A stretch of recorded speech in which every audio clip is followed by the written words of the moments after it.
Welcome to The Explainer. Today, we're going to unpack a seriously fascinating cultural phenomenon. We are diving into how a highly specific, totally sweat-drenched underground dance scene in northern England became this profound vehicle for class, race, and political identity. Yep, we're talking about Northern Soul. Now, on the surface, this might just look like your average localized music craze, but honestly, when you look a little closer, it reveals incredible depths about the society that actually birthed it. Okay, so let's kick things off with a proper definition. What exactly is Northern Soul? And, why did white working class kids in the UK become so incredibly obsessed with forgotten American records instead of whatever was playing on the mainstream charts at the time? Well, the term itself was actually just coined as a shorthand sales tool back in 1968. It was created by a journalist and record shop owner named Dave Godin. He ran a shop called Soul City down in London, and he started noticing this really distinct trend. Football fans traveling down from northern England, they didn't want the smooth, contemporary funk hits that were currently on the charts. Not at all. Instead, they were hunting for a very specific sound. We're talking fast-tempo, heavy beat, mid-1960s Black American soul records, mostly from lesser-known labels like Rick-Tick or OK. They wanted the rare stuff. So Godin just called it Northern Soul to help his staff know what to play for them, and boom, a legendary subculture was born. So here is our sociological soundtrack for today. We're going to map the journey from the sweaty dance floors of the 1970s straight into modern political campaigns. We'll be hitting 1. Working class subculture, 2. Race and the raised fist, 3. Gender and scene policing, 4. The politics of purism, and finally, 5. A lasting political legacy. All right, Section 1, Working class subculture. Let's explore how this entire scene was built upon a fierce, truly uncompromising working class identity that completely defined northern England in the late 60s and 70s. The true magic of this scene is just perfectly captured in the story of Les Cockle. The Twisted Wheel was one of the premier early clubs in Manchester, and for the young people showing up there, it was the great equalizer. Think about it. During the week, you might literally be sweeping the streets, right? Or working in a factory, basically trapped in a mundane, low-paying job. You were at the bottom of the socioeconomic ladder. But on the weekend, at the all-nighter, if you had the right dance moves and the right rhythm, you were an absolute king. The dance floor offered this incredible status and prestige that the outside world completely denied these kids. It wasn't about money, it was about passion, endurance, and just being your authentic self. And there's this absolutely fascinating contrast, and a deep connection, really, between the harsh reality of northern factory work and the pure escapism of the dance floor. Observers and dancers alike have pointed out a remarkable physical phenomenon in Northern Soul choreography. The dancing is famously athletic, right? We're talking spins, backdrops, karate kicks, the whole shebang. But if you look closely at the upper body, there actually isn't a lot of freedom in the shoulders. The arms are often kept rigidly down by the sides, and there's a distinct tension and squareness in the body. This movement language is actively reflecting the repetitive, rigid movements that these very same people were doing on the factory floors during their day jobs. They essentially took the physical drudgery of heavy industry and transmuted it into a triumphant, prideful expression of athletic art. Moving right along to Section 2, Race and the Raised Fist. Here we're going to see a super interesting cultural exchange where British teens actually adopted American civil rights imagery as their own emblem. So, the crucial question we really have to ask here is, how did a symbol of Black power become the defining logo of white working-class soul clubs in northern England? It's an incredibly powerful visual, and its adoption tells us so much about the values of this underground community.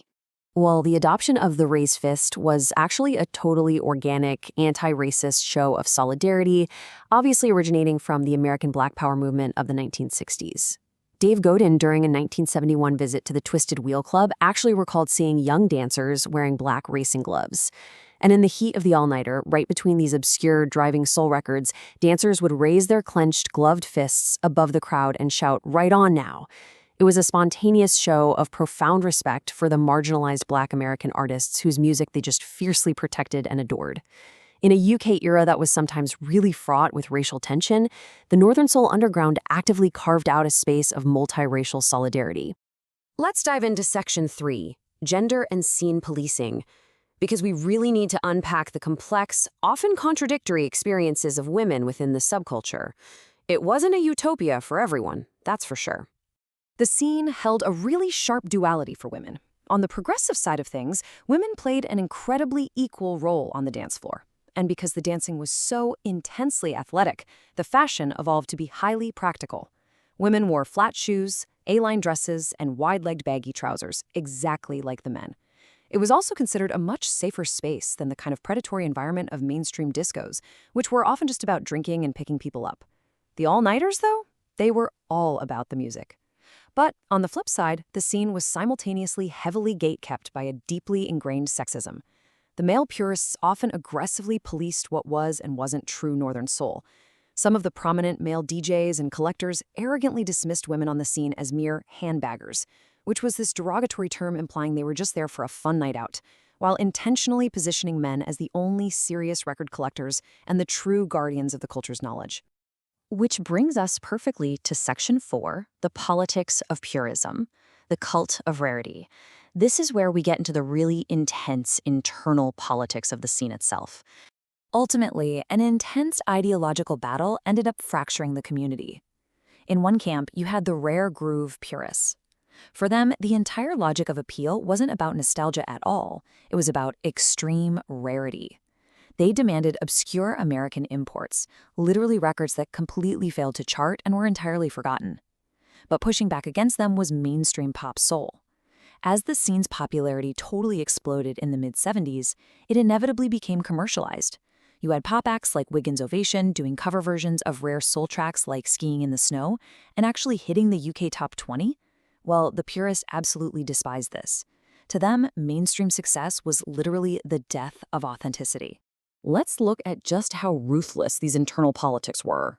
The scene functioned on this intense elitism and snobbishness. It was a constant game of one-upmanship. DJs were actually so terrified of rival collectors stealing their musical thunder that they literally created cover-up culture. They would place blank stickers right over the record labels so no one could read the artist or title. Crazy, right?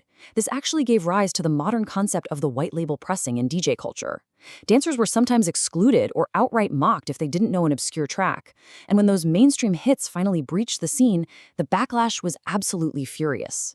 Purists felt that once it was no longer underground, the sacredness of the temple had been completely violated. Finally, Section 5, a lasting political legacy. From the dance floor to the ballot box. How exactly did this underground purism and working-class pride jump from a nightclub to a literal political campaign? Acting strictly as impartial observers here, it is incredibly fascinating to see how this imagery translates to the modern era. In 2026, Andy Burnham's Greater Manchester mayoral campaign explicitly leveraged the Northern Soul subculture's imagery. By adopting that iconic clenched fist logo and tweaking the classic scene mantra into the slogan, "Change labor, keep the faith," the campaign was sending a highly targeted message. They were quite literally using the visual language of the 1970s all-nighter to signal working-class authenticity, resilience, and local pride directly to the voters of that region. It really proves that the aesthetics of this music movement hold a deeply ingrained political and social weight that still resonates decades and decades later. So I want to leave you with this final thought to take away. If a seemingly niche, forgotten 1970s dance craze centered around obscure American records can echo so loudly that it actually shapes the branding of a modern political campaign, what else are we missing? Look closely at the obscure subcultures bubbling up right now in our own time. Look at the music, the fashion, and the shared values of today's youth who feel pushed to the margins. Ask yourself, what future political movements might they be quietly inspiring right now? Thank you so much for joining me for this explainer, and hey, keep the faith.